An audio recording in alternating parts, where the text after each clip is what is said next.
Hello everyone. आज आहे गुढीपाडवा आणि आम्ही बाहेर निघालोय. कुठे ते मी तुम्हाला लवकरच सांगते. त्याआधी माझ्या चॅनलवर तुमचं पुन्हा एकदा स्वागत आहे. कुठे चालली आहे तू? आम्ही गणपती चाललीये. नाही, आपण कुठे फिरायला चाललोय? पाण्यात चाललोय. पाण्यात चाललोय. तर आम्ही निघालो आहे आता अलिबागला. पिऊ खूप खुश आहे. तिला स्विमिंग पूलमध्ये जायला मिळणार आहे. तिला तसं पण पाण्यात जायला खूप आवडतं. तर आता ती तुम्हाला गणपती बाप्पाची आरती बोलून दाखवणार आहे.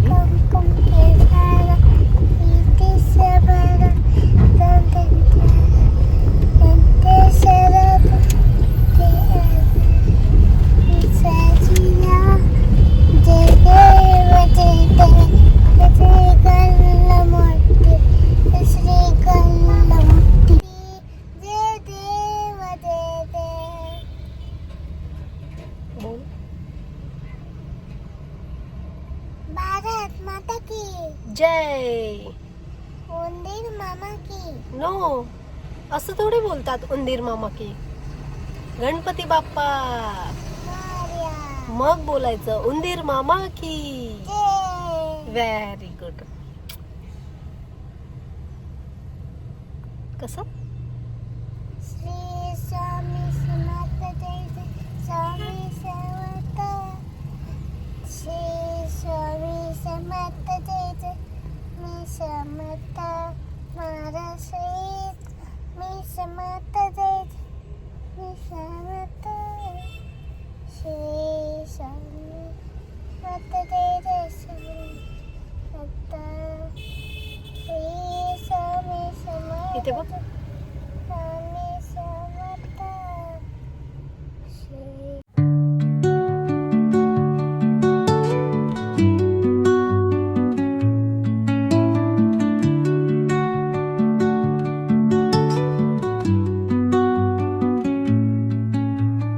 Under the boughs where the shadows play, the wind hums songs at the break of day,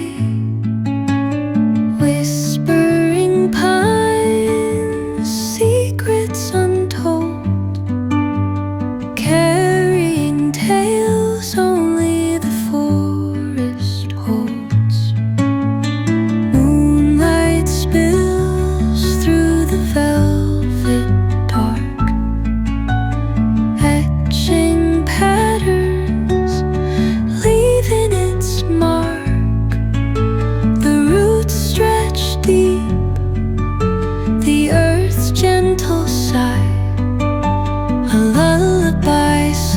तर आम्ही त्यानंतर रिसॉर्टला पोचलो. दुपारच्या वेळेतच पोचलो होतो. तर आधी म्हटलं फ्रेश होऊन आम्ही जेवून घेतलं. जेवण झालं आणि पिऊला स्विमिंग पूलमध्ये जायचंच होतं. तर स्विमिंग पूलमध्ये तिला घेऊन मी एन्जॉय करत होती.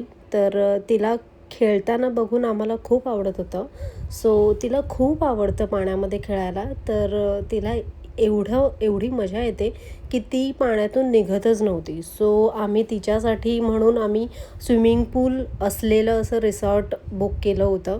सो की तिला आम्ही थोडं एन्जॉय करायला थोडं टाईम देता येईल आणि तीसुद्धा थोडं एन्जॉय करेल. ती तिच्या हिशोबाने एन्जॉय करतच होती. म्हटलं तुमच्याशीसुद्धा एकदा शेअर करू. त्यानंतर आम्ही थोड्या वेळाने फ्रेश होऊन आम्ही बाहेर फिरायला गेलो. तेवढ्यात आम्हाला समजलं की आज गुढीपाडव्याच्या निमित्ताने नागाव या गावामध्ये बैलगाड्यांची रेस लागणार आहे आणि आम्हाला ते बघायची होती. कारण आम्ही कधीच अशी रेस बघितली नव्हती की बैलगाड्यांची रेस ही लागते हे माहिती होतं, पण कुठे ते माहीत नव्हतं. तर नागावच्या गावातले जे गावकरी आहेत त्यांनी आम्हाला सांगितलं की इथे दरवर्षी गुढीपाडव्यानिमित्त बैलांची रेस लागते. तर इथे प्रत्येक रायगड जिल्ह्यातील प्रत्येक गावातली गावकरी हे बैल शर्यतीसाठी येत असतात. तर इथले हे जी शर्यत बघून आम्हाला खूप आनंद झाला की आम्ही फर्स्ट टाईम असं काहीतरी एक्सपिरियन्स घेतोय. तर मी आशा करते की मी तुम्हालासुद्धा बैल शर्यतीची एक्सपिरियन्स तुम्हाला यातून शेअर करू शकेन आणि तुम्हाला तो घेता येईल. ही माझी अशी आशा आहे की तुम्ही तो एक्सपिरियन्स घेऊ शकाल. तर ह्या व्लॉगचा माझा मोटिव्ह हाच आहे की आज तुम्हाला मला ही शर्यत दाखवायची होती की अशा प्रकारची सुद्धा शर्यत कुठेतरी लागत असते आणि या नागाव गावामध्ये ही मी पहिल्यांदा बघितलेली शर्यत मला खूप आवडली आहे आणि असं वाटतं की तुम्हीसुद्धा एकदा येऊन बघावं की ही कशा प्रकारे ही शर्यत होत असते आणि खूप एन्जॉय करता येतं या शर्यतीमधून सुद्धा. सो मला असं वाटतं की जर तुम्हाला जमत असेल तर नेक्स्ट गुढीपाडव्याच्या दिवशी तुम्ही इथे येऊन हे एक्सपिरियन्स करू शकता. तर आम्ही शर्यत संपवून मग आम्ही काळोखोईपर्यंत थोडा वेळ तिथे रिलॅक्स करण्यासाठी आम्ही बीचवर गेलो आणि रिलॅक्स करून आम्ही पुन्हा हॉटेलवर आलो. तर इथे मी आता आजचा व्लॉग संपवते. भेटूया उद्या. चलो बाय.